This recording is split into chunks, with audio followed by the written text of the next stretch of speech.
Hello, my name is Dan Johnson and welcome back to the Who podcast.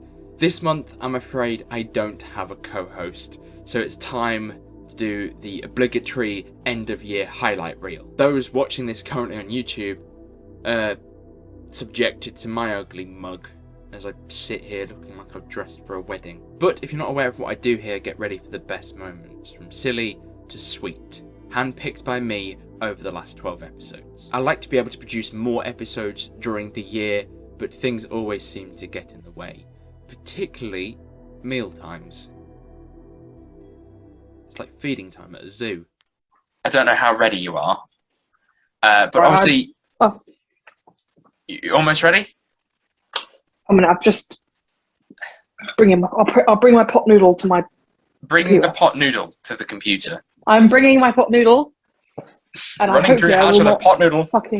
I am. Luckily, I'm home alone, so my parents don't think I'm absolutely mental.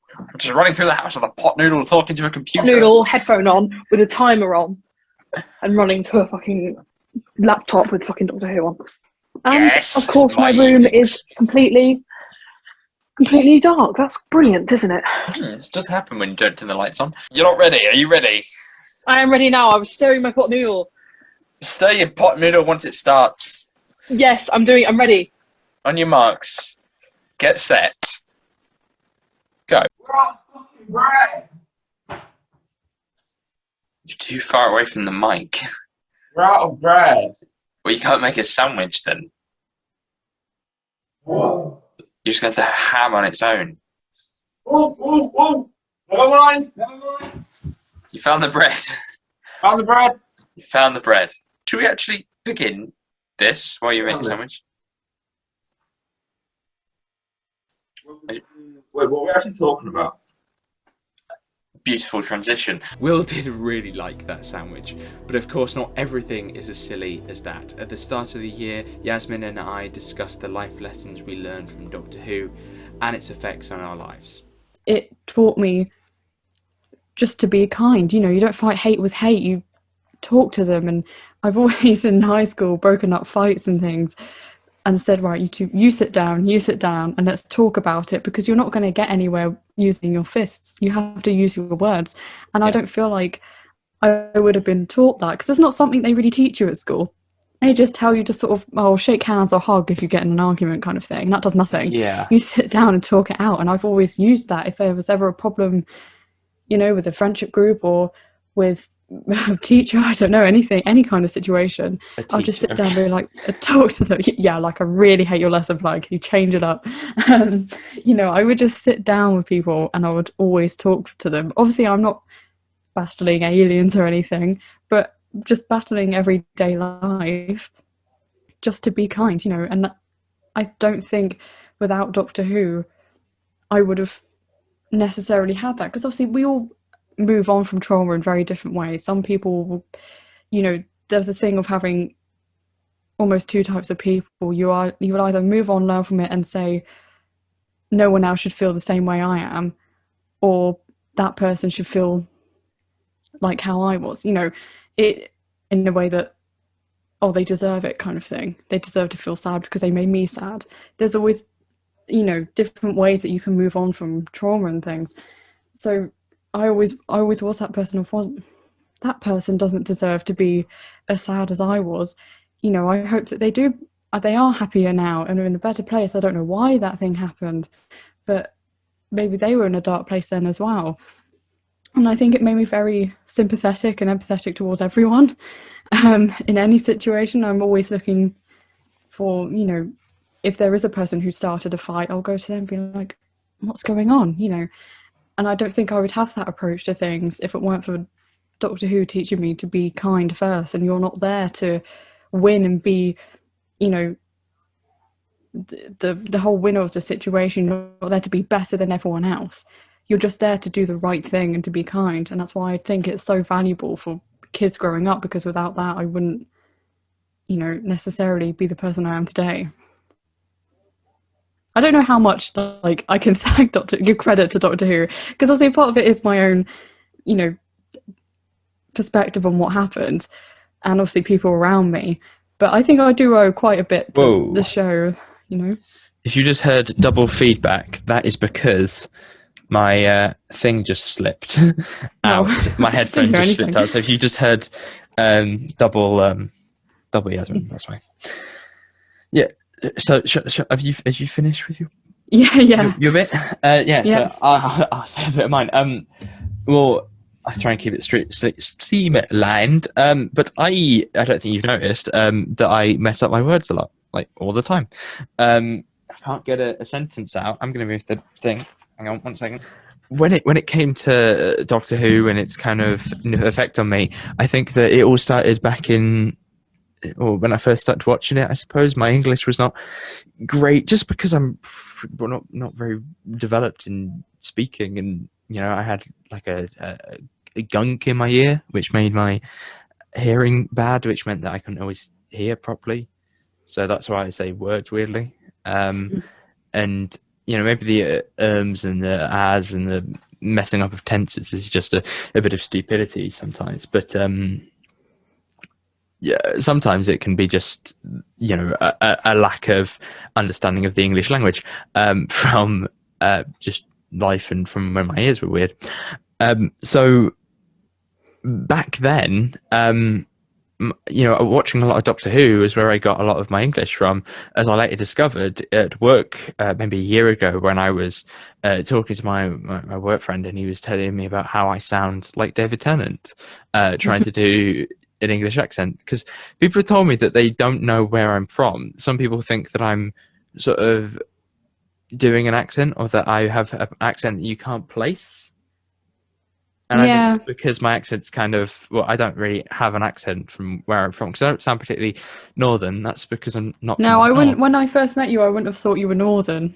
Well, I'm not northern. Me, being very southern. I'm not northern.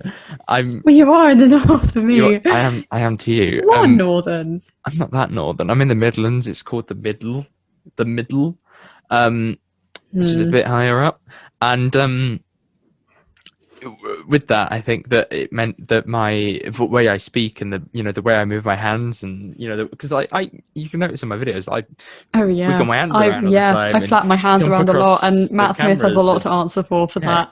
I would not be able to stand still and talk about anything. It's difficult for my camera to sort of track my focus sometimes, because it's on, and I have to put it on autofocus, and because I jump around like an idiot. In a video, that it tries its best to try and keep up with me, but because of that, and because of and back to the thing that my work colleague said to me was that it kind of got me thinking, because I had like a 3-hour shift, and what else was I supposed to do? I had 3 hours left, so I thought that I thought about it a bit while I was washing plates, and I thought about kind of where my accent came from, and like how I've developed speech and things like that. If you look at videos from me when I was younger, it's all over the place. The tenses are weird, and I wouldn't say like as a child. I think that as a child I had quite a normal development, but in the older years of primary school, I think I kind of lost that edge. I kind of lost. I think it's very influential when you're younger. I think you're very you always look around you and take things from other people when you're growing up, and but obviously that's probably because especially with media and TV shows, Doctor Who, and not enough schoolwork. But the point being with that is that I kind of developed a lot of speech from Doctor Who. I think a lot of words. Like I can say Rex Carico but I can't always say hospital without having to think about it. Or receptionist. You can notice that many times I don't say it correctly. Some words, I get tenses wrong and stuff, but I can say, Doctor Who words better than I can do your regular English language. And I speak fast, even though that I'm unsure of what I'm saying sometimes. It comes out quickly. And I think that part of that is to do with Doctor and rambling and all that kind of stuff as well. Yeah. I mean, some of it is definitely my fault. I'm not saying that, I'm just it's my, but when you're younger and you're reviewing, you are heavily influenced by what you watch and what you read and things like that. So I think we've all picked up at least something. Podcast has been us talking about the stuff that we've picked up because of Doctor Who, and I mean I literally owe sort of my whole career goal to Doctor Who. Yeah. Because obviously growing up, I was so desperate to be in the TARDIS and travelling with the Doctor and, you know, going on all these adventures. I used to pretend that the TARDIS has just arrived in my garden or whatever. Yeah. What would I Yeah, do? I'd run downstairs. I used to play Doctor Who in the playground. Yeah. You know? Yeah, and that's what. Anyone Oh, that see, really did. I never could because I was the only one who liked it. So Yeah. we always played Harry Potter, but I would. I used to live in my literally imaginary play Doctor Who with worlds. people that Yeah. haven't seen Doctor Who, so they didn't know what a Cyberman was or anything like that. You know, Yeah. Well, that's the thing. I was sort of That's forced to sort of live in my imagination, and One of now, those obviously, when I grew games- up, I realised how these things are filmed, and obviously they use actors. It's not real. Sorry for anyone listening who thought it was. What? And now I want to be an actor so I can live out my younger self sort of imaginary worlds and actually make it as the only way it can be as real as possible is to be on the set. And that's why I love how they've always made things properly. There's not much CGI, like Daleks are fully made, and like the TARDIS as well, it's all proper set. Yeah. And that's what that's how real it can be for I mean, me. I mean, a lot of TV shows and a lot of movies have actually had to build the things that they stand in. But I think there's a, you know, like Star Wars, the bit of authentic sea, and you know, I think there's a real sort of whirlwind of adventure. Like, you know, there's a reason why people really like the speeches in Doctor Who, and you know, the cool moments. Like for me, I remember, you know, the Voyage of the Damned, you know, being an epic moment in Journey's End, and like that like got me up, and I was like, yeah, I'm like actually going to push the Daleks out the way like they are, and you know, things like that. Yeah, it was simple because really there's not a lot happening within that. See, all they're doing is pushing a Dalek. Exactly, that's what I liked about that, because even it was Donna who was doing it, and she had that Time Lord human side of her inside of her, and she still chose not to blow them up. She's like, I'm going to make them spin around, and I was like, that's just fun. Like you're just kind of turning around. It's still entertaining. Smile, it's not like a mass murder of these things, apart from when he blows it up at the end. Yeah, you know, apart from when he murders things. Before an episode of the podcast is filmed, there is always a planning stage. 1 month this year, Ashton joined me to share thoughts on potential spin-offs for Doctor Who. And here's what we came up with. After you came to me this week, I've been coming up with some, and I think I've got a good couple. One of them, I think my favourite one, is Rose's journey back to our universe. Obviously, because she got locked away in that parallel universe, and then all we heard was, "Oh, me and my dad made a thing," and they were back. I would love to see a series of them doing adventures while also slowly working out how to come back to that other universe. That is something I've always wanted to see. I'm getting a feeling it does exist. Actually, I think there is a box set with Rose and her dad. It's called the Dimension Canon or something. I haven't listened to it, but there is one, I'm pretty sure. But that is a very good idea for a show. Well, but that never happened. I never said that. I mean, well, what do you mean you never said that? It was never made. Like, you just said that your spin-off idea already exists. You maybe you saw it on like Facebook. Facebook. That's what I come with some brilliant idea. Yeah, you thought you made No, it just came to my head. You were going to pitch it to the BBC and then realise it was real. And then when we sent the message on Snapchat saying come with ideas, I was on the Journey's End, which is where she brings it up, and I was like, oh my god, hang on, Rose comes back. I would love this to be a series. So you were watching Doctor Who when I messaged you. They're actually, I feel heartbroken. Heartbroken? You destroyed. Wow, I don't know what to say to you. Can't believe the idea is already in the universe. That's pure. It's a good idea though, isn't it? Like I've never listened to it. It might not be what you're saying. It might be something else. But it's called the Dimension Canon, and you know, canons fire people into different things. So I suppose that it would make sense for it to be sending them back to our Earth.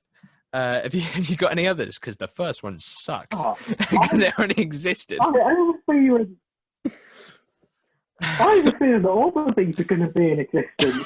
What's your next one? Right, my next one, because this is one of my favourite episodes. Yes. Do you remember A Town Called Mercy? I do, yes, from Series 7. With the cowboy bounty hunter. Yeah. I would love to see a series about that bounty hunter. Oh, yeah, I Hunting can see down that. all the different people he has to kill. Yeah. I would love that. You could do it like a kind of gothic noir kind of western, couldn't you? Like, yeah. Think like Mandalorian and Sin City mixed together. Yeah. Like that would be very cool, actually. That would be quite cool. It's although murdering all them dogs. Oh god. Although, it's already in existence, isn't it? That's the plot of quite a few films already. Is because wasn't this robot? No, I haven't seen a Town Called Mercy in a long time. But wasn't that robot made by the doctors, and then the robot seeked its revenge on them? So, so it was the plot of like Deadpool and other films. Yeah. And of course, that's probably the plot of Terminator as well. It's RoboCop. But no one cares about RoboCop. It is RoboCop. No one cares about RoboCop. I don't care. This guy would be. It would be very cool. RoboCop. It'd be Western RoboCop. This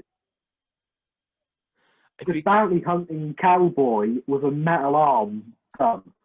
That's so much cooler than Mr. I ride on a motorcycle and wear the stupid looking glasses. And entered a few too many sequels that probably weren't a good idea. Dark Fate. 100%. That's what happens with most things. They make too many sequels. AKA Halloween. Mm-hmm. Or Pirates of the Caribbean. Too many. Yes.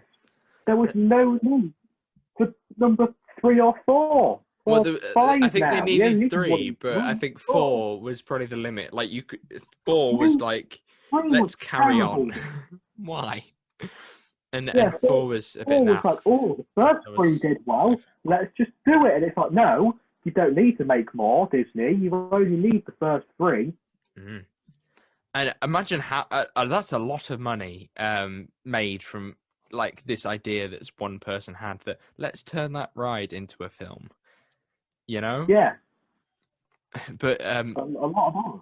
Back to RoboCop and Western RoboCop, as I'm going to call it. Yeah, but that is quite a cool idea. I would love to see not just that side of the story, like the whole doctor killing spree, but also because that is just like a basic revenge story, isn't it? But also the kind of political, I suppose. It's going to sound boring, but the political system left when it would probably work better as like an animation, I suppose, than live action. But a kind of a Western town defended by a robot cyborg sheriff is quite a cool idea. Yeah, I would love that. For an that was incredible. Yeah, for like any show or probably even anime that might be an anime. I don't know, but that does sound like a very cool idea. Yeah, for someone to do. Yeah. Have you got any that you want to create? Yes, probably the most creative I've got. This is probably the smartest that I've come up with through my entire thing. And I've just been looking down and trying to get my notes open to remember it. So we've had stories recently featuring a lot of Gallifrey, haven't we? And the whole mythos behind it. What about a Gallifrey anthology series? Oh, that would be very good. And that would be good. Well, I mean, it kind of does exist with this sort of Gallifrey. Like they did a series called Gallifrey. Big Finish did, But with this, think of it. Very intriguing title there. I'm sure it took him a while to come up with that title. What, the title for that box set series? Gallifrey. Yeah, it didn't take him very long at all. But apparently it's quite good. It's not really a series that I jumped to be interested in. But at the same time, I quite like the idea of a kind of political thriller set on any alien planet, to be honest. Because a lot of classic Who do try to do the kind of like thriller, political thriller kind of thing.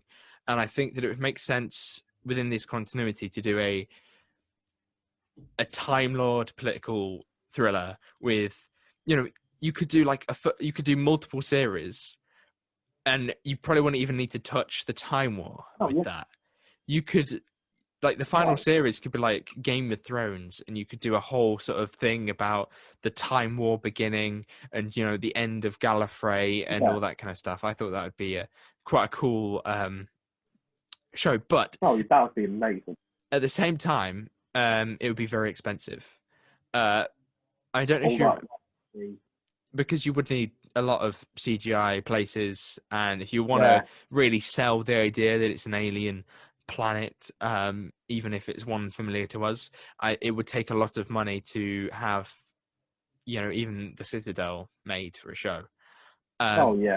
So I'm not quite sure whether that's really going to be beneficial for the show, like for any show. And obviously, if it gets cancelled, you've got a real issue where you really didn't touch the Time War, Yeah, that's the only problem. Like, think of it if, like, Game of Thrones got cancelled, like, halfway through. It just would be much worse than what we actually got. There is another face in 2021 who returned for a reoccurring series. I am of course referring to Amy and our commentary tracks. Within these episodes, I capture her first reactions to Doctor Who episodes and just the show in general. I plan to continue it into 2022, but here are her reactions after her first story, The 11th Hour. I wasn't sure, what I was like at the beginning. I was like, oh, I don't want to watch this stupid show. But actually, that was pretty good. Yes, well, this is probably one of the best episodes of the series. Yeah, that's probably why. I think that was a good episode to start on. You picked a good choice. See, I knew it. I thought if I ever show you Rose at some point, I think I definitely chose the better one. There was the episode, The Pilot, with Capaldi, but I thought Capaldi's a very weird Doctor and be quite Marmite. But I thought the 11th Doctor was, like, for me, a very big point in the show. So I thought he would be, like, the perfect thing to show you. And also we could do, like, Series 5 is deemed as one of the best series.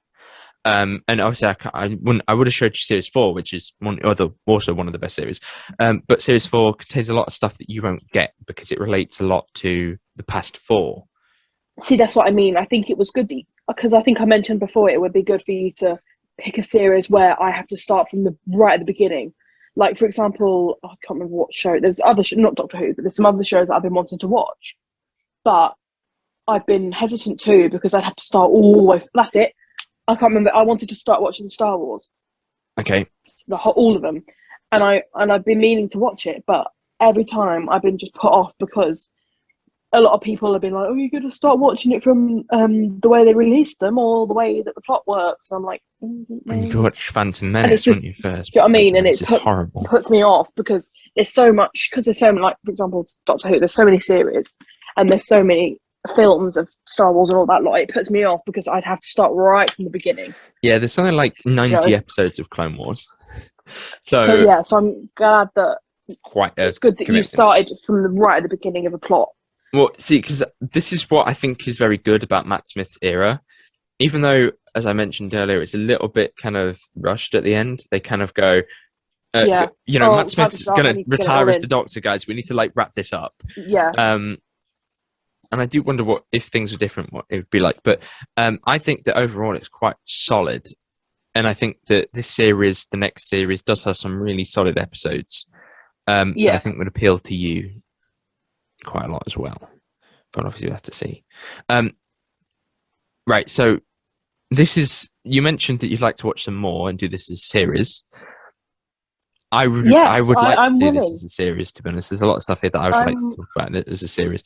And me and Will have always battled with the idea of doing a commentary track, and to me, I just wasn't happy with that amount of footage. But I think it is quite doable if we do it in this format. Because I mean, it's not a lot of editing, but there's a lot of technical issues that could go wrong with downloading, with watching the 11th hour or an episode or anything. You know, as I found out a while ago, and me and Will tried to do one of my favorite stories. So with that, I don't know whether we would do every episode, but I feel like if we didn't, you wouldn't get the full picture. See, that's the thing. And obviously, this doesn't have to be, like, we don't have to do it quickly, you know. This couldn't take as long as I was going to want. say, like, you could do like 3 or 4 a year. No. See, I'm not bothered. It's obviously, like I say, it's your channel, it's your idea. I'm always mostly free, so I'm up to whatever. So you say you enjoyed it. Was there anything that you particularly enjoyed or particularly didn't like? Yeah, so I enjoyed that. With the you know how obviously they skipped years. He came back 12 years later, and then at the end he came back 2 years later. Yeah. I didn't, unless I missed it because I was talking. But if you hadn't have told me that he came back 2 years later, I wouldn't have known. Oh no, they do talk about it. I just thought you missed it. And that's why I said it. I must have missed it then. You were talking. I didn't. Through it, I think. Yeah, no, I probably was talking through it, but yeah, that's the only pointer I have really. But because this is my first episode, I don't really want to give a full opinion because I don't really know that much about the characters. Well, yeah. Well, I mean, this is the first time they've been introduced. Like, this is the first time you see Matt Smith, Doctor, and the first time you see Karen Gunn. Everyone, literally everything. Everything is first time for me. So it's interesting from your perspective because you've obviously never watched them before, which I think is anything interesting. Literally anything. Obviously, I've seen images. I'm curious whether you will have the same reaction that we do to it. Yeah. Because to me, when I watch this episode, I no longer go, "Oh, look at that! You know, that's cool." Well, obviously, you've watched it so many times and you've analysed it, and it makes me smile, I suppose. But like during the end, when you were like, "Ah, yeah, that's cool," you know, he's got him there, kind of thing, and I just sort of smile and know that I said that, but I don't think it. I suppose, like, I know that. Yeah. It's cool. Well, you know it's coming up, don't you? You've seen it. You know what's going to come up. I knew that he was going to come through the window with a ladder and all of that kind of stuff. So I think that. And then I was like, oh yeah, that's cool. Yeah. With that, I think that was definitely a good place for you to start with it. Yeah, I do agree with you. I'm glad, and also, and I'm also glad that it was not a boring episode because if I was introduced with a boring episode, my willingness to watch another episode wouldn't be as much. Yeah, because I enjoyed that one so much. It is very well paced, the 11th hour, because it's a full hour long, and most episodes aren't an hour long. They're about I saw they were about 45. 50, 40, some of them. I think the shortest episode is called The Power of Three, and it's 41 minutes. And with that, it's, you know, it doesn't drag because even though it's an hour long. You know, it's longer than a lot of episodes. Like you obviously you haven't watched The End of Time, but I think that The End of Time does drag because it's 2 hours long with you know half an hour of plot. Really, there's not a lot of plot there, because just of how the episode's paced. Obviously, I won't go into details because it will go right over your head. But there's a lot of things in the End of Time which end up being pointless and just kind of filler.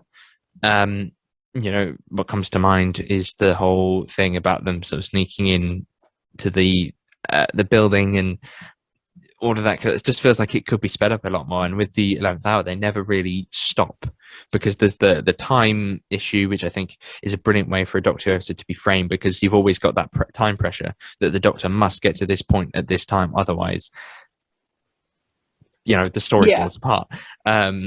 And obviously, I like it when the Doctor's kind of defenseless or stuck as well. So you've got to figure out how he's going to get out of it. Yeah, he's on the disadvantage all the time, which I think is good. It's almost time to wrap up this year in review.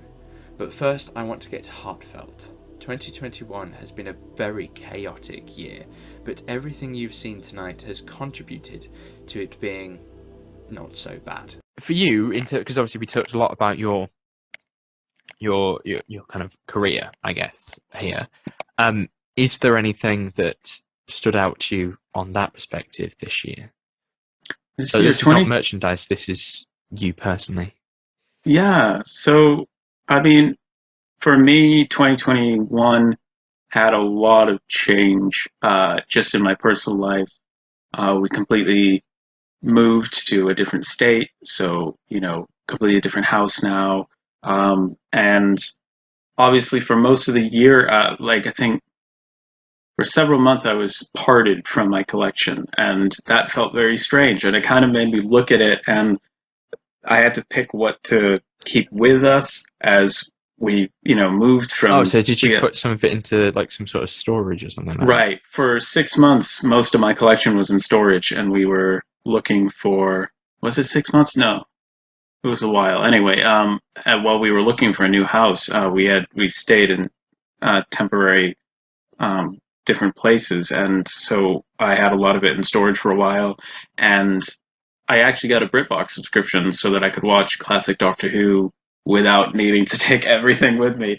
And it kind of made me very grateful to sort of realize just how lucky we are to have, say, I carried all the Blu-rays around, and it's just so nice to have like a complete season of Doctor Who in such compact form. But yeah, it made me grateful for. I realized how much I have, because when it's just sitting on the shelves, it's just you kind of can take it for granted. But when you have to move it, unpack it, store it, and all that stuff, you're just very grateful for it. And so much of my life changed, and well, with COVID and everything, it's just you're cut off from a lot of people. So I think Doctor Who was very important for me, and the Doctor Who guide, because that was really the only part of my life that stayed the same. Yeah. And having that sort of weekly, let's just have a place where we can come, we can forget about how crazy the world is and all of the stress and change, and we can just talk about Doctor Who and something that is so, fun to us, like a new Blu-ray or a vinyl or a book, but to the rest of the world, they're like, what are you so excited about? But I love that I have that place where I can share it, and that people are just tuning in every week is just lovely. I mean, we finally passed 4K subscribers last month, which was amazing, and I'm so grateful for that. But yeah, it was just really nice to have something that was the same for me that I could go to in a time of a lot of change. And I think Doctor Who's always helped me deal with change, because I don't like change generally. And Doctor Who, it keeps going, so I know it's never going to end, and that's lovely for me. But every 3 years, the show completely reinvents itself, and you go through this cycle of realizing that, okay, something that I like is ending, and that's sad. But what I love is that each Doctor, I fall in love with each new Doctor, and it shows me that in order for something great to come along next, something does have to end and change. And so that's been encouraging to me as I've seen my entire life change a lot. Is to say, okay, what's on the horizon that's going to be really great, that something else had to make way for this to happen. So that's my answer. that was brilliant. Yeah, cheers. It's been a very weird year, even though that there was that whole thing last year about how, because 2020 was a bit of a write-off, Yeah. People went into this year going, oh well, this year will be different. We'll have a much happier year. Like it would change like that. Like hit January 1st, right? Boom, everything would be fixed. Honestly, that wasn't the case. Yep. No. But I think that we're not out of the woods yet, but we're getting there, I suppose. We're getting there. It was lovely to get a vaccine, but unfortunately now where we are, the state is leading the numbers right now. So it's kind of like reliving 2020 in a way. It's I've been very grateful to actually have, what's one thing that doing this channel it's given me a lot of skills for remote work online. And while I haven't been able to go full time with, on doing video editing or website building, it's given me opportunities for gigs like that to come along and to do any sort of remote work while we're sort of in this state wide lockdown, but just we're sort of self-isolating as much as we can to be as safe as possible. So that's actually been lovely. And I think you've probably experienced this yourself as you start out with your YouTube channel, and it would be like, I think it's a goal for a lot of YouTubers that like, it would be great one day to do this full time. But it also gives you a lot of skills that, whether it's graphic design, when it comes to the thumbnails, or video editing or audio editing with podcasts and stuff, and website design, social media management. There's so much of these skills that come along with running a YouTube channel that I don't think people realize, but I think they are realizing now, that I'm just really grateful for the chance to have remote work as well. So that's been nice. Yeah, I mean, I've had something very, very similar to you. Because this year I felt closer, like I was becoming something more professional with it, I think. Because even last year, I wouldn't want to say it, but I felt like some of my thumbnails were just awful. Like, they just didn't look very good. And the way that I would make videos wasn't particularly averse or consistent. And I kind of wanted to change that this year, and I think I have. For the most part, I think so. I've seen the rewards of it as well. But I've had lots of really cool things happen to me this year. I've met a lot of people. I invited you on, I think, because next month podcast we're going to be doing like a highlight reel, and I'm going to be sort of partly like introducing clips, but then talking about the power that it's had this year. And I think that clip there of you talking about the last year might be featuring at some point. But because I knew that you were going to be a hit at some point, because I think that a big thing for me this year was inviting you on to do it as a guest, because this year I've done a lot more in terms of trying to get out there a little bit more and talk. Because I've had quite a few guests on this year, and I've made a lot of new friends that I necessarily wouldn't have gotten before. Right. Like, I've spoken to people on Instagram because they've messaged me, or on email because they've emailed me, and in YouTube comment sections, I've had full conversations with people about all types of stuff. And even though I'm working a lot more and I'm trying to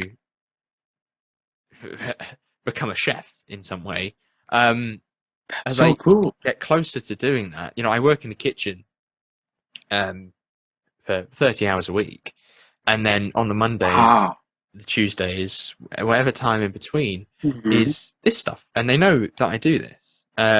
So much so that I think it's slowly benefiting me, like you said it was benefiting you. Because this year I've had people say to me that I've grown up a lot in the last year. No, I mean, I grew up a lot last year, but this year I think I've been far more of an adult than I realised I would become. And I'm sure they're the same. Well, so good for you. I mean, 2021. It has, and you're so right that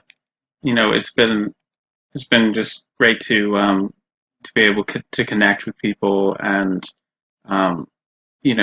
see how you've progressed, and I like that you're always striving for what can you do better, what can you do next that is the next level up. And before we started recording, we started talking about like equipment.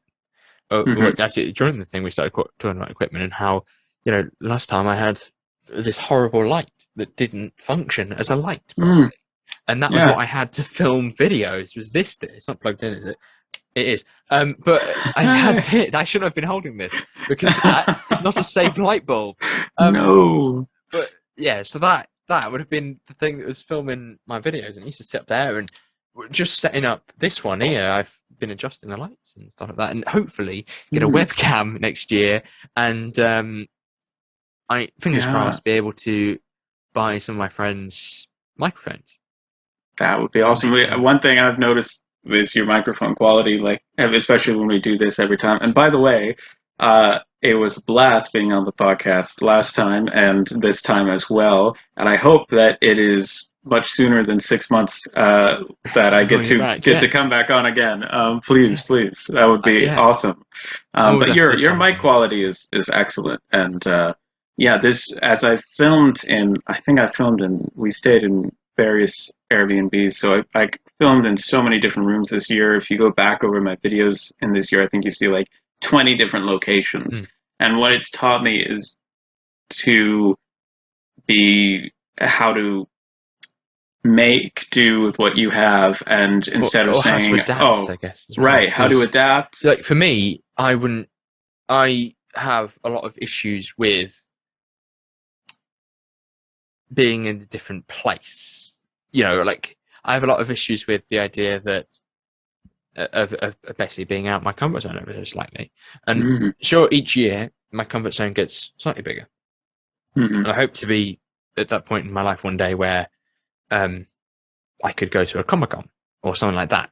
And maybe next year, fingers crossed, next year I'll actually be able to go to one. They just kind of snuck up on me this year, and I thought there's no Comic-Cons, and then they all appear in one after another over the last few months. But I thought that that's probably the step for next year. I sincerely thank anyone who has been listening this year. Each listen has inched me closer to not just my channel goals, but my goals in the future. I hope to continue entertaining you all in 2022.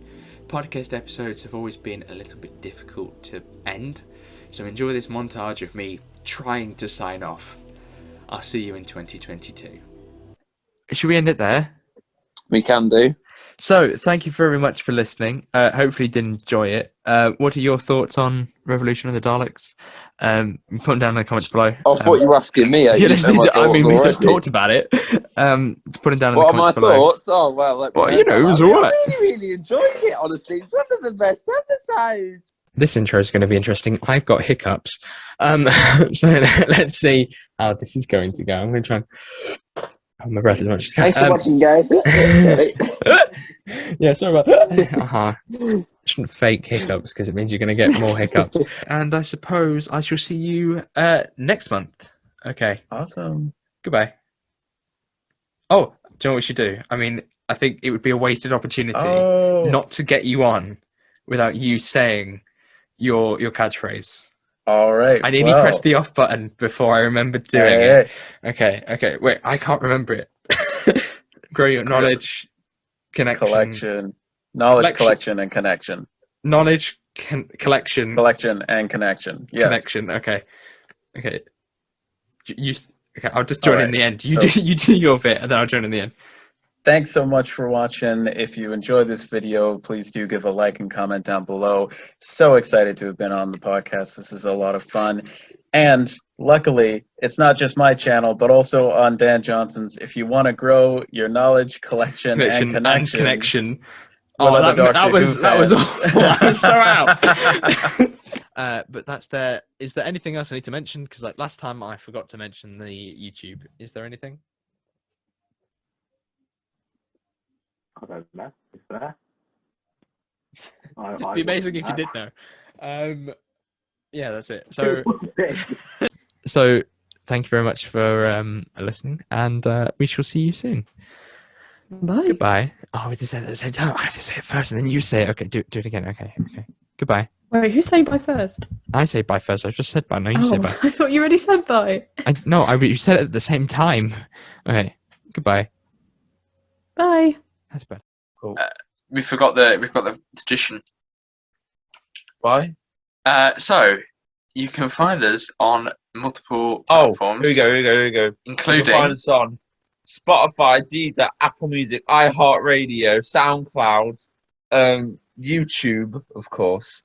Oh fuck. Have I said Deezer? Yeah.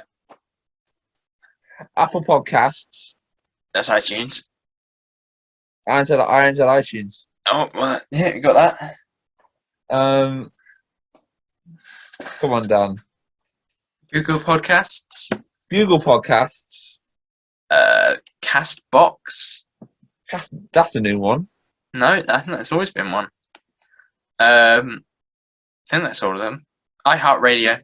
Always forget that one. We already got that. But there's no need to worry because we've got all of them on a Linktree link below. And Linktree, wow! It's all linked in the Linktree Where It's all you, linked in the link tree where you to can Dan Johnson's Instagram as well. His personal Instagram. my personal Instagram. It's not. No, it's not. Like hell, it is. My TikTok is though, so that's a concern. It's fair. Your TikToks are banging at the moment. Yeah. So thank you very much for watching, and we shall. This has been a very long outro. Bloody hell. Have you got more than me? Oh, you have. You got more than me now. Goodbye. Bye. Like a child. What?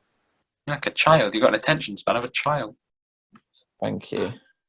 It's only been just over an hour, as far as I know. Oh, is it? Well, an hour and a bit. An hour and 20 probably at this point. But I have some stuff I like to cut out. Generally, I'm quite good at feeling whether it's long enough. And yeah, I'm cutting that. No, that's gold. That's gold.